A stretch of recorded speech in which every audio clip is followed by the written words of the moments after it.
6월 20일 오늘 만나 성경 말씀은 사무엘상 27장 1절에서 6절까지의 말씀입니다. 다윗이 그 마음에 생각하기를 내가 후일에는 사울의 손에 붙잡히리니 블레셋 사람들을 땅으로 피하여 들어가는 것이 좋으리로다. 사울이 이스라엘 온 영토 내에서 다시 나를 찾다가 단념하리니 내가 그의 손에서 벗어나리라 하고, 다윗이 일어나 함께 있는 사람 600명과 더불어 가드왕 마옥의 아들 아기스에게로 건너가니라. 다윗과 그의 사람들이 저마다 가족을 거느리고 가드에서 아기스와 동거하였는데 다윗이 그의 두 아내 이스라엘 여자 아히노암과 나발의 아내였던 갈멜 여자 아비갈과 함께 하였더니, 다윗이 가드에 도망한 것을 어떤 사람이 사울에게 전하매 사울이 다시는 그를 수색하지 아니하니라. 다윗이 아기스에게 이르되 바라건대 내가 당신께 은혜를 입었다면 지방 성읍 가운데 한 곳을 내게 주어 내가 살게 하소서. 당신의 종이 어찌 당신과 함께 왕도에 살리이까 하니, 아기스가 그날의 시글락을 그에게 주었으므로 시글락이 오늘까지 유다 왕에게 속하니라. 아멘. 오늘 만나로 만나주시는 하나님을 기대합니다. 다윗은 사무엘상 17장에서 골리앗을 무너뜨린 후 하나님의 동행하심으로 승승장구하는 동시에 사울의 시기와 미움을 사게 되어 사울의 살기를 피해 도망하는 삶을 살게 됩니다. 그럼에도 다윗은 자신을 죽이려고 쫓아다니는 광기 어린 왕에 대하여 여호와의 기름 부음을 받은 내 주를 치는 것은 여호와께서 금하시는 것이라 고 말하며 사울에게 직접 해를 입히지 않습니다. 사울의 옷자락만을 살짝 베는 장면에서나 또 사울의 진중에 들어가 그의 창과 물병만을 가져 나온 후 계속되는 사울의 위협에 대하여 자신이 할 수 있는 최선의 조치로 화해를 시도할 뿐입니다. 다윗은 자신을 죽이려는 원수 같은 사울에 대해서조차 하나님의 처분에 맡겨드리는 것이죠. 다윗의 이러한 모습은 소위 하나님의 마음에 합한 자로서의 처신과 하나님을 향한 신뢰에 기반한 삶의 방식이 무엇인지를 매우 모범적으로 보여주는 사례입니다. 그러나 이전에 하나님을 향한 신뢰에 기반한 영웅적인 다윗의 모습과는 사뭇 다른 모습을 오늘 본문 1절에서 읽을 수 있습니다. 사무엘상 27장 1절 말씀입니다. 다윗이 그 마음에 생각하기를 내가 후일에는 사울의 손에 붙잡히리니 블레셋 사람들의 땅으로 피하여 들어가는 것이 좋으리로다. 사울이 이스라엘 온 영토 내에서 다시 나를 찾다가 단념하리니 내가 그의 손에서 벗어나리라 하고, 1절 말씀을 자세히 살펴보면 다윗이 사울의 손을 피해 도망하는 곳이 이스라엘의 원수인 블레셋이라는 것도 의아한데, 가만히 살펴보면 다윗이 이렇게 결정하게 된 이유가 사울을 향한 두려움 때문이라는 것을 읽을 수 있습니다.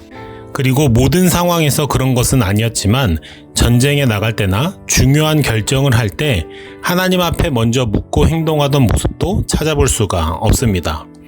사울의 진영 한가운데에 있는 사울의 침소에도 드나들던 자가 어찌된 영문인지 사울이 두려워 원수의 땅으로 망명하기로 작정하게 된 것이죠.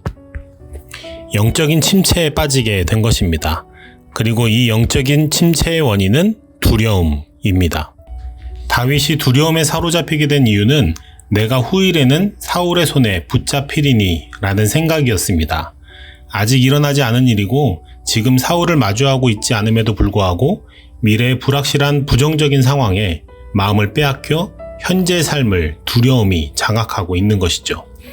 오늘 본문에서의 다윗의 상태를 영적인 침체로 이해할 수 있는 근거 중 하나는 열매를 보고 나무를 알듯 이후에 나타나는 일련의 행동들이 하나님의 성품과 일하심에 부합하지 않기 때문입니다. 다윗은 그슬 사람, 기르스 사람, 아말렉 사람을 습격하였음에도 본문 10절에서 가드왕 아기스가 누구를 공격하였냐는 질문에 아기스의 신임을 얻기 위해 유다 남쪽 지역 등을 습격하였다고 거짓말을 합니다. 그리고 그 거짓말을 유지하기 위해 해당 지역의 남녀 모두를 살려두지 않고 잔혹하게 죽이게 되죠. 급기야는 자신의 민족인 이스라엘을 대적하여 블레셋 편에서 전쟁에까지 참전하게 됩니다. 하나님을 향한 경외함에서 벗어나 사람과 상황의 두려움에 마음을 빼앗겨 살아가는 삶의 결과를 매우 극적으로 보여주는 장면입니다. 어느덧 하나님의 사람 다윗은 거짓과 살인을 일삼는 냉혹한 사람이자 이스라엘을 향해 칼끝을 겨누는 소명을 정면으로 거스르는 인생이 되어버렸습니다. 이와 같은 파국의 시작은 내가 언젠가는 사울의 손에 붙잡혀 죽을 것이다 라는 하나님을 신뢰하지 못한 단 하나의 생각이었습니다. 잠언 4장 23절에 무릇 지킬 만한 것보다 더욱 내 마음을 지키라. 생명의 근원이 이에서 남이니라 는 말씀과 같이 사람과 상황이 아닌 하나님을 향해 우리의 시선을 지키는 것, 그리고 미래의 불확실함을 두려워하기보다 살아계신 하나님을 경외하는 것, 바로 이것이 우리의 마음을 지키는 일이겠습니다. 오늘 하루 마주할 여러 사람들과 상황에 마음을 빼앗기지 않고 하나님을 경외함으로 승리하시는 하루 되시길 바랍니다. 기도하겠습니다. 살아계신 하나님, 마주하게 될 정리되지 않은 상황들, 여전히 불확실한 미래, 만나게 될 여러 사람들로 말미암은 두려움이 나의 오늘을 지배하지 않게 하옵소서. 그리고 마음이 무너지고 우리의 눈이 두려움에 감기게 될 때에 당신의 살아계심과 동행하심을 드러내 주십시오. 하나님의 은총으로 말미암아 마음을 지키며 생명을 누리는 승리의 오늘이 되게 하옵소서. 우리의 승리를 누구보다 기뻐하시는 우리 주 예수님의 이름으로 기도합니다. 아멘. 이제 두 가지 기도 제목으로 기도하겠습니다. 첫 번째입니다. 오늘 일상의 현장에서 하나님의 임재를 의식하며 살아갈 때 하나님의 음성이 들려지는 은혜의 계시가 있게 하옵소서. 우리의 죄와 허물과 반역과 하나님을 삶의 중심에 두기 싫어하는 본성적 거절을 넘어 비추이는 하나님의 자비와 신실하심을 맛보는 생명 깃든 오늘이 되게 하옵소서. 두 번째 기도 제목입니다.